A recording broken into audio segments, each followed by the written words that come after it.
나를 위한 인생의 계획을 세우신 하나님이라는 주제로 우리 함께 말씀을 나누도록 하겠습니다. 여기 이런 책이 하나 있습니다.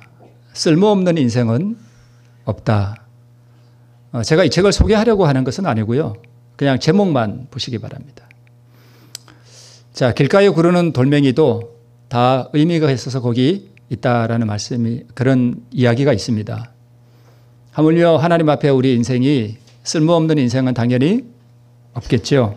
그래서 하나님께서는 모든 사람, 각 개인을 향해서 인생의 계획을 태초부터 세워놓으셨습니다.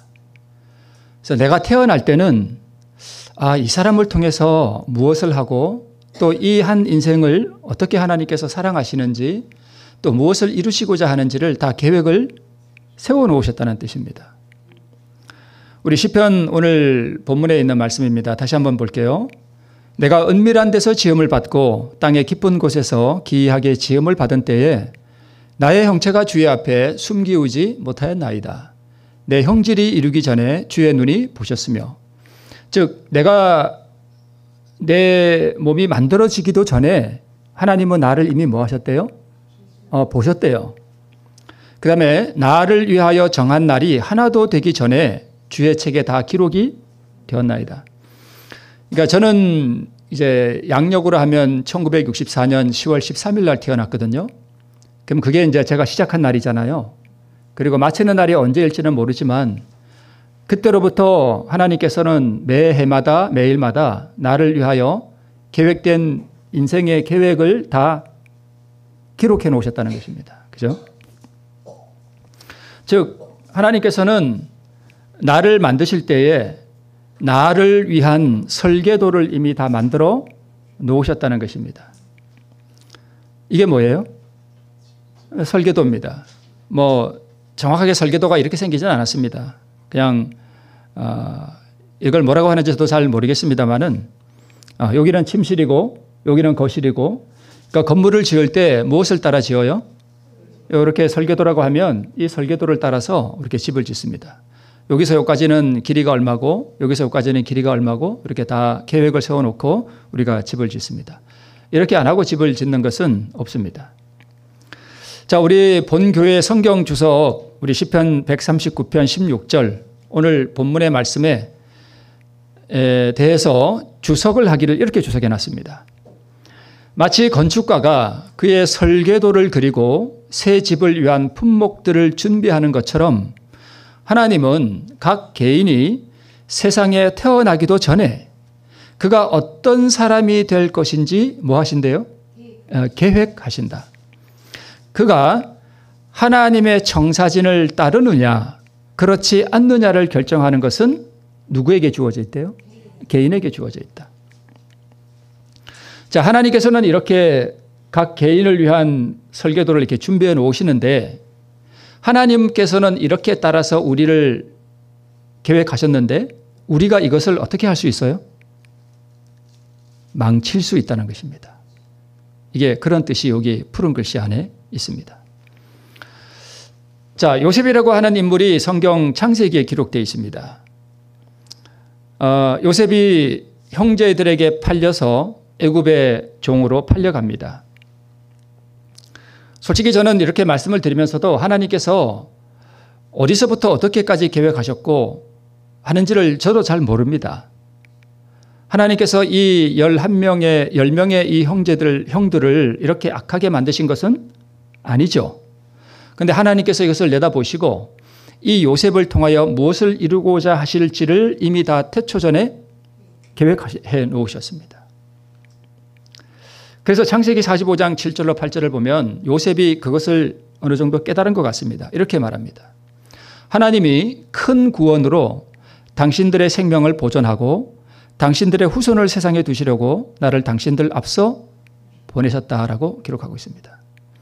자, 여기 이게 요셉의 말이긴 한데 이 요셉의 말 속에 보면 하나님의 무엇이 드러나는가 하면 요셉을 통해서 이루시고자 했던 하나님의 계획표가 드러나고 있습니다. 대명제는 이 형제들을 구원하고 또 기근에 빠진 애굽 백성들과 가나안 백성들을 이 기근으로부터 구원하고 이 애굽이라는 나라의 하나님이 누구인지를 드러내기 위한 하나님의 위대한 계획이 누구를 통해 드러나도록요?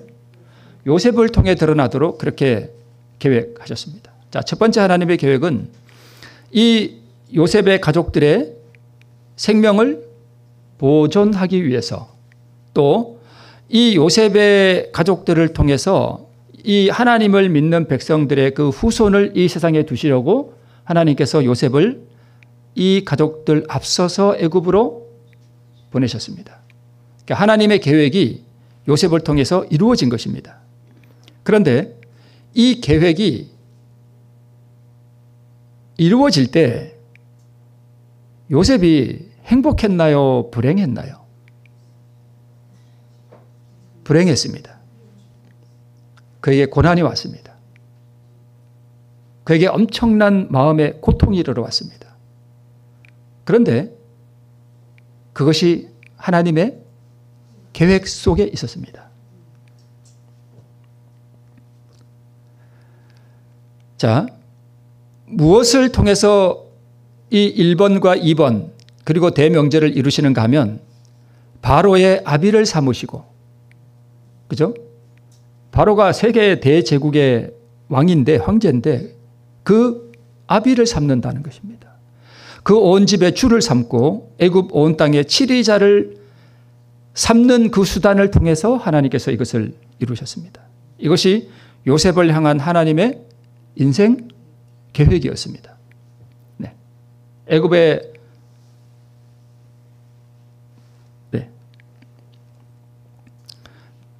자, 그런데 그가 하나님의 청사진을 따르느냐 그렇지 않느냐를 결정하는 것은 누구에게 주어져 있대요?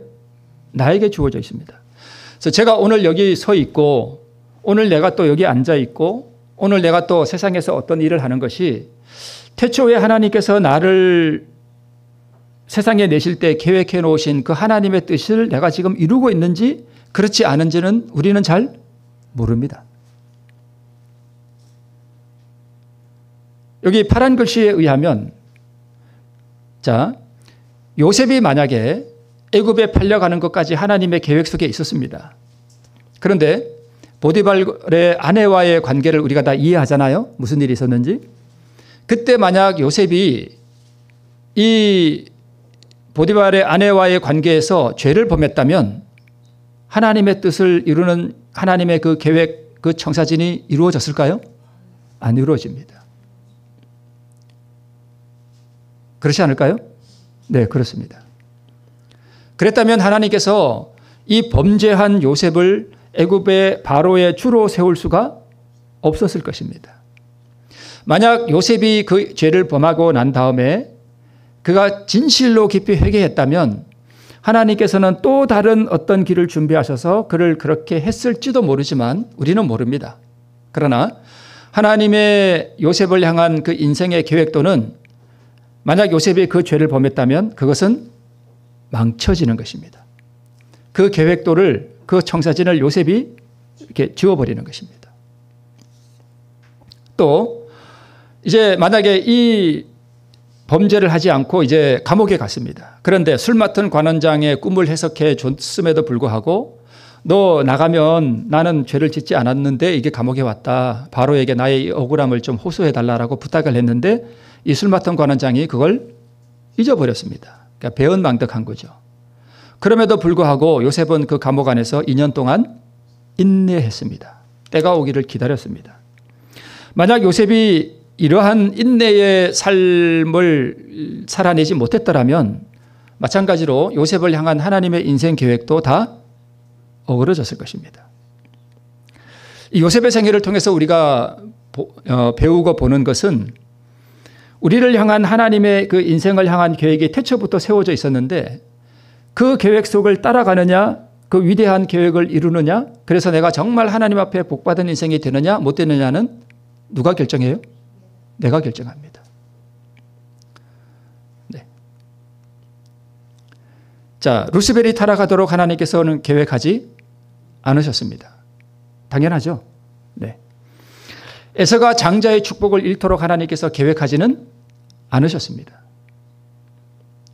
만약 에서가 태어나서 그 성품이 하나님의 뜻을 이룰 수 있는 그러한 성품을 가졌더라면 성경의 역사는 달라졌을 것입니다. 그런데 에서를 향한 하나님의 이 계획이 무엇이었는지 우리는 잘 모릅니다. 잘 몰라요. 에서가 만약에 하나님 앞에 정말 순종하는 인생이었다면 하나님께서는 에서를 통해서 뭔가 큰 역사를 이루셨을 것입니다. 에서는 하나님의 계획을 무산시켰습니다. 그리고 스스로 다른 길로 갔습니다. 하나님께서는 제자였던 이 예수님의 제자가 예수님을 배반하도록 계획하지는 않으셨습니다. 그런데 이 유다를 통해서 하나님께서 계획하신 그 인생이 그 청사진이 얼마나 위대했을까 우리 상상해 볼 수 있습니다. 그죠? 하나님께서는 이 제자 유다를 통해서 어떤 일을 이루시려고 그를 세상에 내셨을까? 우리는 잘 모르지만 아마 위대한 청사진을 하나님께서는 가지고 계셨을 것입니다. 그런데 유다는 그 하나님의 계획을 자기 스스로 다 망쳐버렸습니다. 자, 사울 왕과 이스라엘을 향한 하나님의 계획은 또 우리가 모릅니다. 만약 사울이 정말 위대하게 계획된 하나님의 그 계획표를 인식하고 그가 정말 하나님 앞에 충성했더라면 다윗은 없을 수도 있습니다. 우리의 성경이 있잖아요. 하나님께서는 사울을 통해서 위대한 어떤 계획을 세우셨던 것 같습니다. 그런데 사울이 그 하나님의 청사진을 망가뜨리자 하나님께서는 또 다른 계획을 세우셨던 것으로 보입니다. 그래서 사울이 만약에 충성했더라면 다윗의 왕조는 나오지 않고요. 사울의 아들이었던 요나단이 만약에 왕이 됐더라면 요나단의 성품이 정말 훌륭한 사람이었거든요. 이 요나단을 통해서 하나님께서는 위대한 계획을 또 세우셨을지도 이루셨을지도 우리가 모르는 일입니다. 자, 1978년 1월 29일 기도록에 이런 글이 있습니다. 인간은 한 목적을 위하여 창조되었다. 목적을 위하여 창조됐는데 계획이 없겠습니까? 그죠? 계획이 있죠. 하나님께서는 불규칙적으로 아무렇게나 일하지 않으십니다. 모든 천연계가 이것을 입증합니다. 풀들이 자라고 나무가 자라는 것에도 놀라운 질서와 규칙이 있습니다. 하나님의 우주의 충만한 동일성과 조화와 질서와 계획을 바라보십시오. 모든 행성들은 자신들이 돌아야 할 궤도를 가지고 있고 그 궤도를 따라서 정확한 시간과 질서를 가지고 돌아가고 있습니다. 그것은 실제적으로 분명합니다. 우리는 참새 한 마리가 떨어지는 것도 아시고 우리의 머리털까지도 세시는 하나님을 섬기고 있는데 그분께서 우리의 생애를 위한 계획이 없다는 사실을 납득시키고자 애쓸 필요가 없습니다.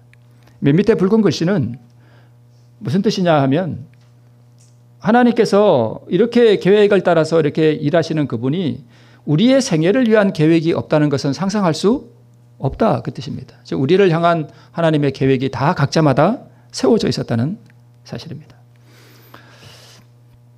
자, 예레미야 1장 5절을 보면 하나님께서 예레미야에게 그를 부르실 때 이렇게 말씀하십니다.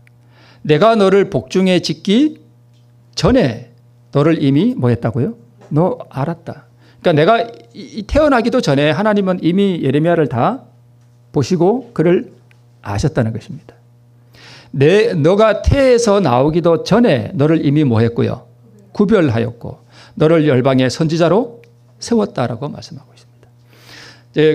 예레미야가 아직 만들어지기도 전에 그 오래 전에 하나님께서는 예레미야를 이미 다 그의 마음속에 품으시고 그를 따로 이렇게 구별해내시고 이 예레미야를 뭘로 세웠다고요? 열방의 선지자로 세웠다.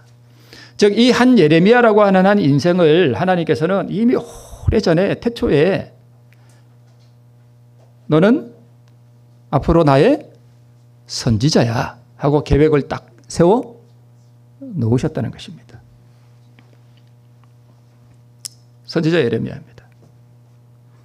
이 예레미야 선지자는 왕과 제사장과 관원들, 백성들에게까지 하나님을 떠나서 거짓 교리와 우상을 섬기는 이들에게 저주와 재앙을 선포해야 하는 정말 어려운 사명을 위해서 구별되었습니다.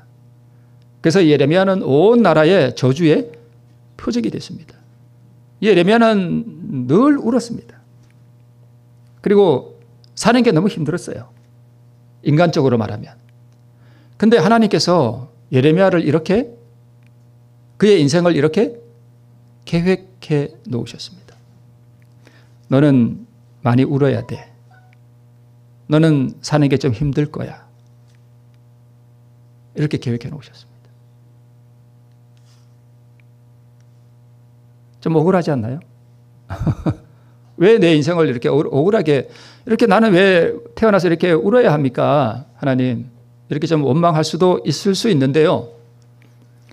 그래서 예레미야 4장에 보면 예레미야는 슬프고 아프다. 이렇게 말합니다. 내 마음이 너무 슬프다. 내 마음이 너무 아프다. 내 마음속이 아프고 내 마음이 너무 답답하다.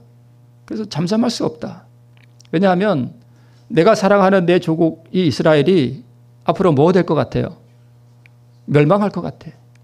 그러니까 너무 고통스러운 거예요. 패망에 패망이 연속하여 온 땅이 탈취를 당하니 나의 천막은 호련히 파멸되며 나의 휘장은 잠시간에 열파되도다. 내가 저 기호를 보며 나팔 소리 듣기를 어느 때까지 할꼬. 전쟁의 나팔 소리 말입니다. 자, 하나님께서 예레미야를 이렇게 구별해 놓으셨습니다. 어떻게 보면 예레미야의 그 개인적인 입장에서 보면 참 어떻게 보면 불행한 인생이에요. 그죠? 행복이 없고 늘 백성들에게 저주받고 욕을 들어야 하고 그런 삶이었습니다. 근데 하나님께서 이렇게 계획해 놓으셨습니다. 즐거운 죄악의 낙을 누림보다 하나님의 마음을 나눌 수 있는 이 고난의 길이 생명의 길이요 복된 길이었습니다. 인생을 위한 하나님의 계획표에는 이처럼 난관과 고난의 길이 설계되었으나 이는 나를 구원하고 타인을 구원하는 길이었습니다. 이것을 위해서 하나님께서는 예레미야를 그렇게 구별해 놓았습니다. 가장 어두운 시기에 나라와 백성의 구원을 위해서 눈물을 계속 흘려야 했던 이 선지자로 태초부터 계획되어 있었는데 자신을 위해 계획되었던 준비되었던 이 계획을 훗날 하늘에 가서 예레미야는 감사할까요? 너무 감사할 것 같아요. 그렇지 않을까요? 내가 그때 이 땅에서는 정말 눈물과 고난의 세월을 보냈지만 나를 그렇게 구별해 놓고 내 인생을 그렇게 설계하신 그 하나님께 예레미야가 얼마나 감사할까요? 저는 100% 그리라고 믿습니다. 하나님 왜 저를 그렇게 이 땅에 살게 어렵게 하셨습니까? 이렇게 말할 예레미야가 절대 아닙니다. 자, 기원전 539년 우리 달력으로 오늘날 우리 달력으로 기원전 539년 10월 12일 날 바벨론이 멸망합니다. 저 그림에 나오는 저 가운데 있는 사람은 벨사살 왕입니다. 다니엘서에 나오죠. 메네멘의 대결 우바르신하고 저기 벽에 글자 쓰는 사건 우리 다니엘서에 잘 기억하시죠. 이 바벨론 도성이 그날 밤에 고레스 대왕에 의해서 완전히 포위되었는데요. 여기 이 성을 쭉 돌아가면서 이렇게 해자를 파놨어요. 해자가 뭐냐 하면 성을 방어하기 위해서 성벽 둘레로 이렇게 물길을 내놔요. 그러면 군사들이 성벽에 가까이 접근을 못 하잖아요. 그죠? 그래서 이 해자를 파놓고 이 바벨론 성벽은 삼중 성벽이었어요. 무너뜨리기 정말 어려운 성벽이었습니다. 그리고 이 바벨론 성 안에는 20년 동안 먹을 양식이 준비되어 있었답니다. 그러니까 뭐 적군이 와서 포위되든 말든 그냥 벨사살은 그날 밤에 잔치를 벌였습니다. 벨사살이 잔치를 벌이고 예루살렘에서 가져온 금은 기명으로 술을 먹고 막 하던 그날 밤에 고레스 대왕이 이 성을 포위하고 이 성벽을 따라 흐르는 이 해자, 이 물길을 위에서부터 다 막아버렸어요. 그래서 이 성벽에 가까이 접근할 수 있도록 물이 이렇게 낮아졌습니다. 이 상징적인 의미는 요한계시록에도 기록되어 있죠. 그래서 이날 밤에 이 고레스 대왕이 이 바벨론을 무너뜨리고 멸망시키고 페르시아 제국을 세우게 됩니다. 네. 그런데 이 사건을 미리 이사야 선지자가 기록하기를 이렇게 기록해 놨습니다. 기품에 대하여 이르기는 마르라. 즉 바벨론 성벽을 둘러싸고 있는 그 해자를 말하는 거예요. 그 강물이 마른다는 거예요. 왜요? 바벨론이 그래야 멸망이 됩니다. 요한계시록에도 그런 영적인 성취가 기록되어 있죠. 내가 강물들을 마르게 하리라 하며 고레스에 대하여는 이르기를 그는 나의 목자라. 나의 모든 기쁨을 성취하리라 하며 예루살렘에 대하여는 이르기를 중건되리라 하며 성전에 대하여는 이르기를 내 기초가 세움이 되리라 하는 자니라. 하나님의 기쁨을 이루기 위하여 한 사람의 인생을 하나님께서 계획해 놓으셨습니다. 이스라엘의 구원을 위한 하나님의 종으로 고레스라고 하는 한 위대한 인물을 하나님께서는 준비해 놓으셨습니다. 뒤에 나옵니다마는 이사야가 이 기록을 할 때는 고레스라는 사람이 태어나기 전 약 150년 전입니다. 150년 전에 이미 150년 후에 태어날 사람의 이름을 성경에 기록해 놨습니다. 창세기 45장에 보면 요셉이 하나님이 큰 구원으로 당신들의 생명을 보존하고 당신들의 후손을 세상에 두시려고 나를 이렇게 보내셨다. 즉 오늘 이 시간의 말로 풀이하면 하나님께서 내 인생을 이렇게 계획해 놓으셨다. 기근으로부터 애굽과 야곱을 구원하기 위하여 그렇게 했다는 것입니다. 또 방금 고레스에 대하여는 내가 나의 종 야곱 나의 택한 이스라엘을 위하여 너를 지명하여 불렀나니. 누구를 위하여요? 이스라엘을 위해서. 이스라엘을 위해서. 또 동시에 누구를 위해서요? 고레스 자신을 위하여 내가 너를 지명하여 불렀나니. 언제요? 그가 태어나기도 전에 그의 인생을 계획해 놓으셨습니다. 이스라엘을 해방시키고 구원할 하나님의 뭘로요? 종으로 구별하셨다는 뜻입니다. 우리는 안 그럴까요? 이사야는 BC 740년부터 687년까지 사역을 한 선지자입니다. 바벨론은 BC 539년에 멸망했습니다. 이사야가 이것을 그의 마지막 해 BC 687년에 기록되었다 해도 최소한 150여 년 전에 고레스가 태어나기도 전에 기록해놨습니다. 고레스 대왕이 정말 훌륭한 위대한 왕이었습니다. 바벨론이 멸망하던 그날 태어나기도 전에 자기 이름이 기록된 성경과 하나님의 존재를 알게 됩니다. 그날 이제 이 강물이 마르고 이게 이제 건널 수 있게 된 그 강물을 걸어서 이제 바벨론을 멸망시키고 났을 때 이 고레스 대왕이 이제 왕궁 안에 들어가겠죠. 들어갔을 때 이 고레스 대왕이 누구를 받는가 하면 다니엘을 받습니다.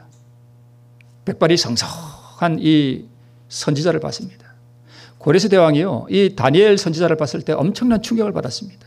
그의 고매한 위풍당당하고 또 겸손하면서도 정말 위대한 하나님의 종이었던 이 다니엘을 그때 보게 됩니다.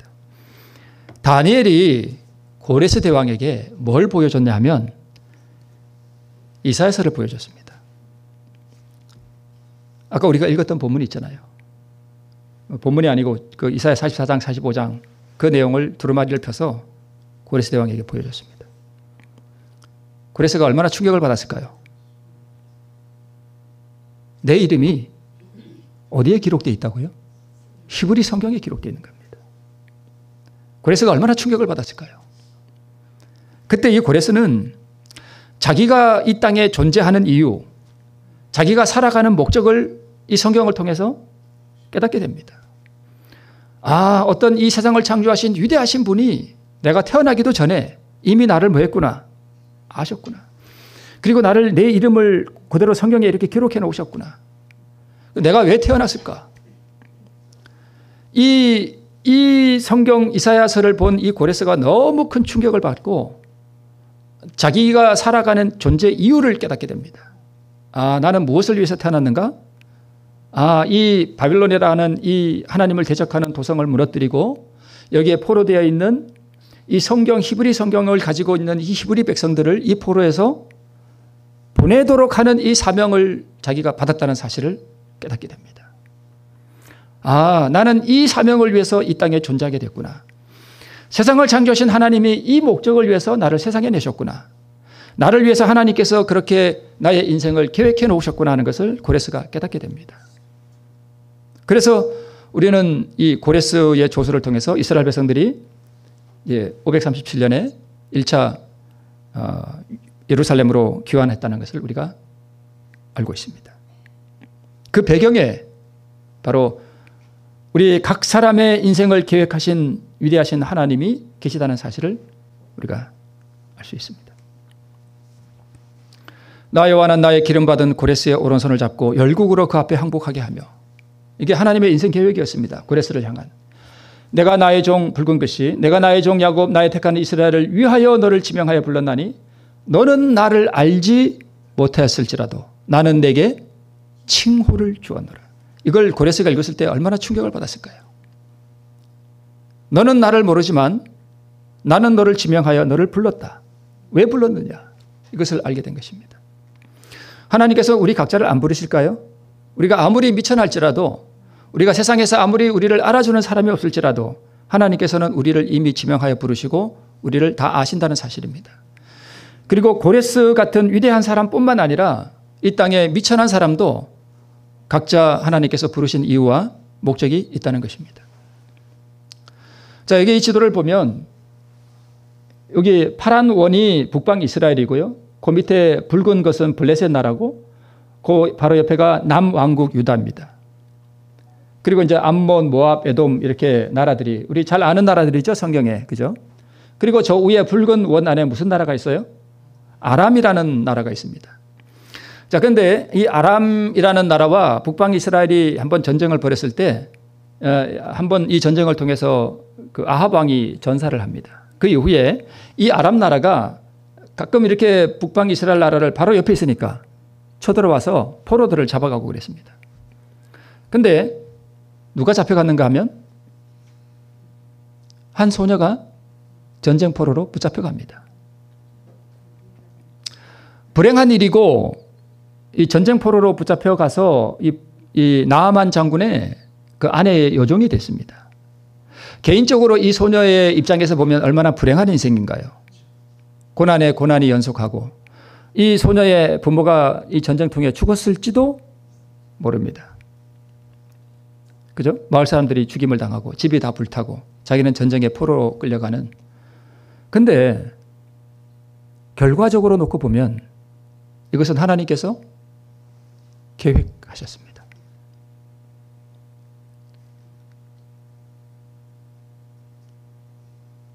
누구를 구원하기 위해서요? 나아만을 구원하기 위해서. 그리고 오늘 우리를 위해서. 집에서 멀리 떨어져 노예 생활을 하는 이 작은 소녀는 그럼에도 불구하고 하나님의 증인으로서, 얘야, 그러니까 이제 하나님께서 태초에 계획하실 때, 얘야, 너의 삶은 고난이 연속할 거야. 어려움이 닥치고 너는 전쟁의 포로로 갈지도 갈 거야. 그러나 너는 나의 뜻을 이루고 나의 증인으로서 거기에 보내지는 거야.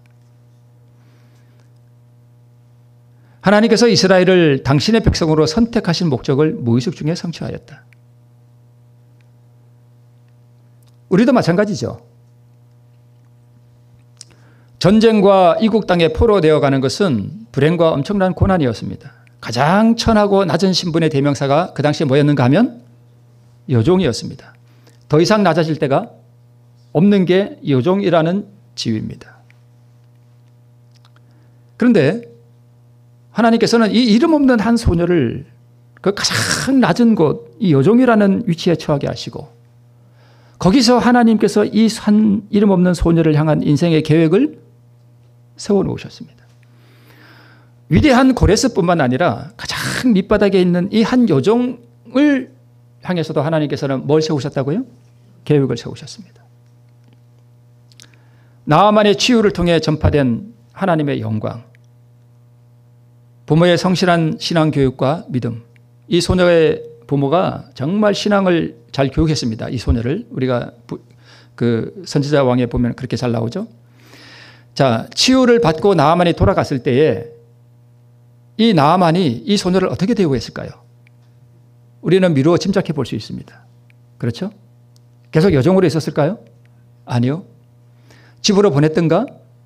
아니면 자기 딸처럼 여겼을 것입니다. 그 이후에 이 소녀를 향한 하나님의 계획이 무엇이었는지는 성경에 기록되어 있지 않습니다. 그러나 하나님의 뜻을 이루고 하나님의 증인으로 하나님의 그 위대한 계획을 이루는 그 청사진을 망가뜨리지 않은 이 소녀는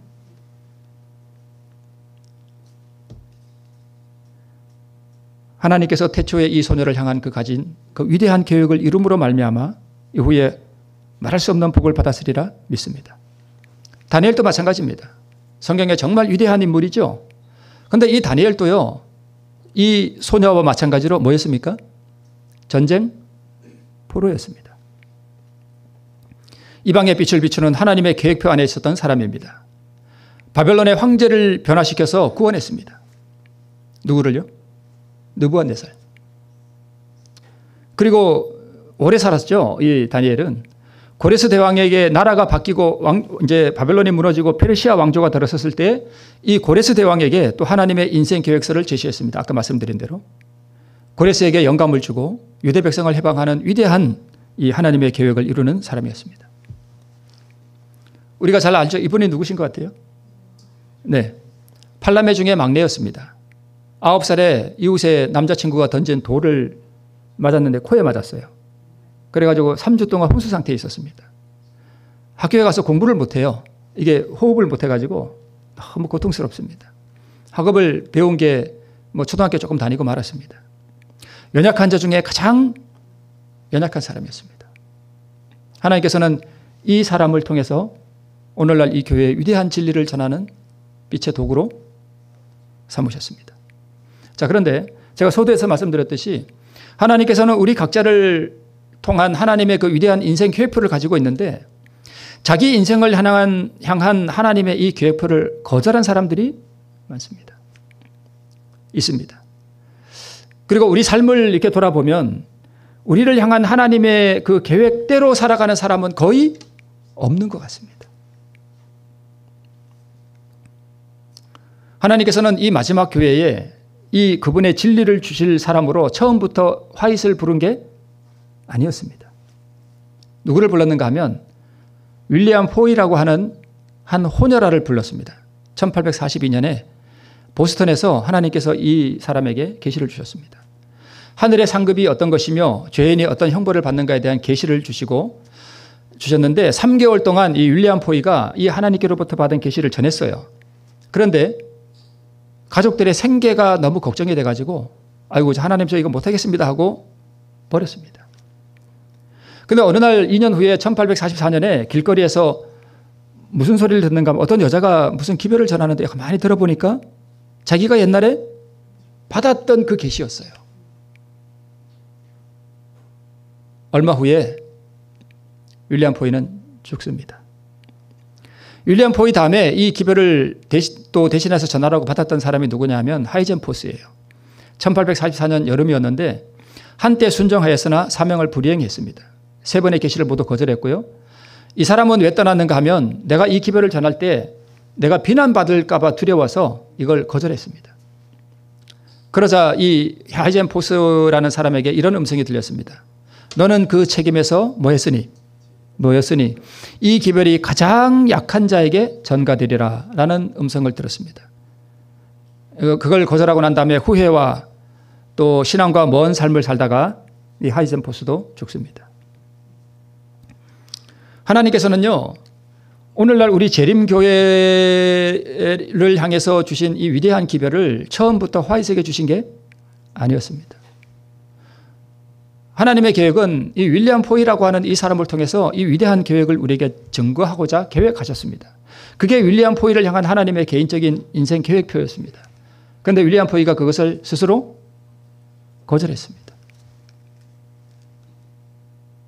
그래서 만약에 윌리엄 포이가 이 기별을 그대로 받아들이고 그 사명을 수행했더라면 오늘날 우리가 가지고 있는 그 뭐하는 예언의 신에 그러니까 그 엘렌 G 화이트 대신에 윌리엄 포이라고 적혀 있을 겁니다. 역사가 달라질 뻔했습니다. 아니면 윌리엄 포이가 거절하고 하이젠 포스가 이걸 받아들였다면 엘렌 G 화이트 대신에 하이젠 포스 이렇게 기록됐을 겁니다.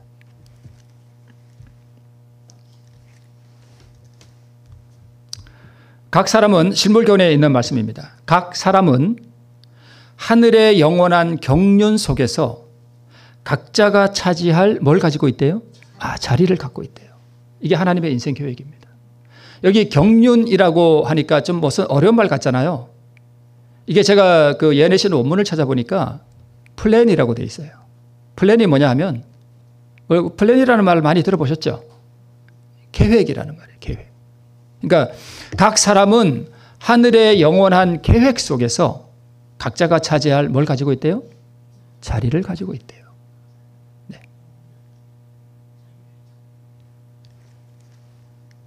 그러니까 각 사람을 향한 하나님의 그 인생의 계획표가 있다는 것입니다. 히브리 소녀는 또 요셉은 그 계획 속에 뭐가 포함되어 있었어요? 노예, 또 포로, 또 총리가 되는 이런 계획들이 다 있었습니다. 그런데 다행스럽게도 요셉은 이 하나님의 계획을 망가뜨리지 않았습니다. 예수님은 말할 것도 없죠.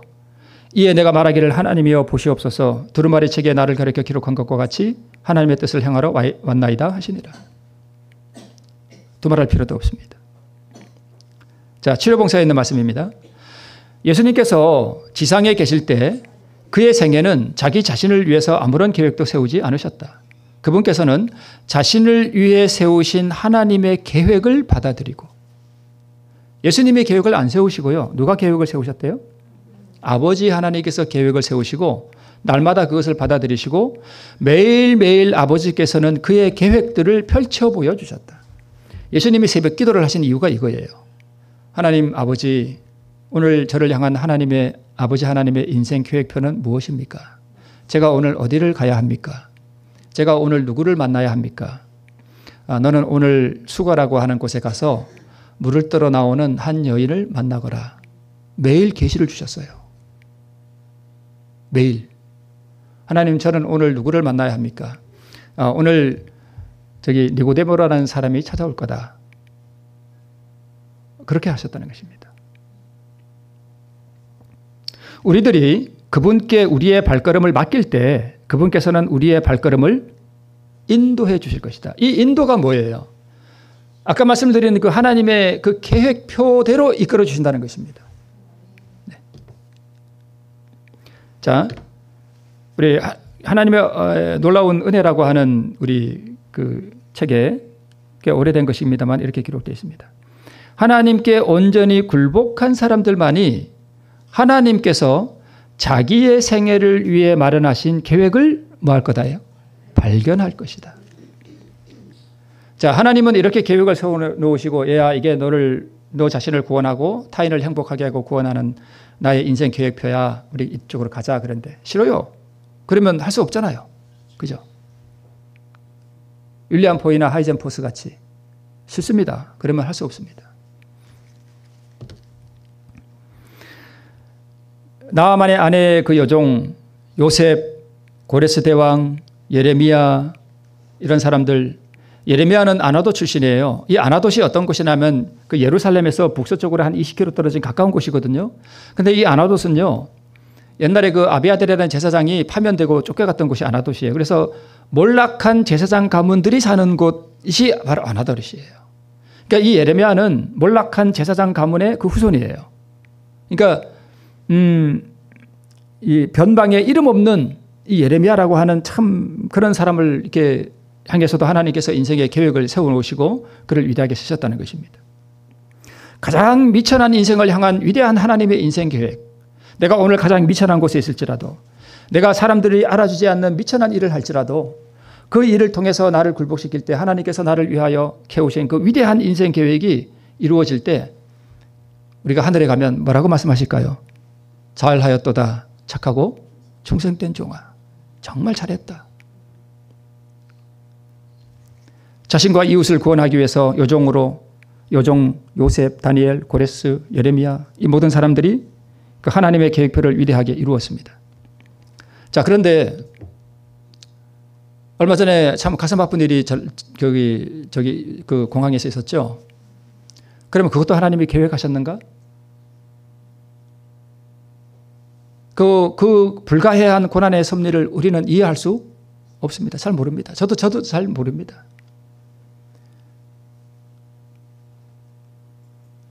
우리 교인들도 몇 번 희생됐습니다. 왜 그런지 저도 모릅니다. 우리 증언복음 3권 390쪽에 이런 말씀이 있습니다. 그리스도께서는 그의 구속받은 자들을 생명수 강가로 인도하시어 그들에게 이 세상에서 저희를 당황하게 하였던 모든 일을 뭐 해주실 거래요? 설명해 주실 것이다. 하나님, 저는 왜 그때 사고로 제가 죽어야 했습니까? 만약에 그렇게 묻는다면 지금은 우리가 이해할 수 없어요. 왜 그런 일이 있어야 하는지. 그때 하나님께서 그 고난의 섭리를 다 설명해 주실 것입니다. 하나님, 저는 왜 전쟁 포로가 되어서 그렇게 이국 땅의 여종의 아내가 되어야 했습니까? 그 여종이 아마 묻지 않을까요? 그때 하나님께서 자상하게 그 여종이었던 그 소녀에게 그 고난의 섭리를 자세하게 설명해 주실 때에 이 소녀가 얼마나 행복해 할까요? 비록 그때는 고난스러웠지만 은혜의 신비들이 그들 앞에 열리게 될 것이다. 저희의 제한된 마음으로는 오직 혼란과 깨어진 목적만 보였던 그곳에서 그들은 가장 완전하고 아름다운 조화를 보게 될 것이다. 이제 마치면서 그곳에서 예수께서는 하나님의 보좌에서 흘러나오는 생명강가로 우리를 인도하시고 우리의 품성을 완성시키기 위하여 이 땅에서 우리로 겪게 하신 그 어두운 섭리들을 또 뭐 해주신대요? 설명해 주실 것이다.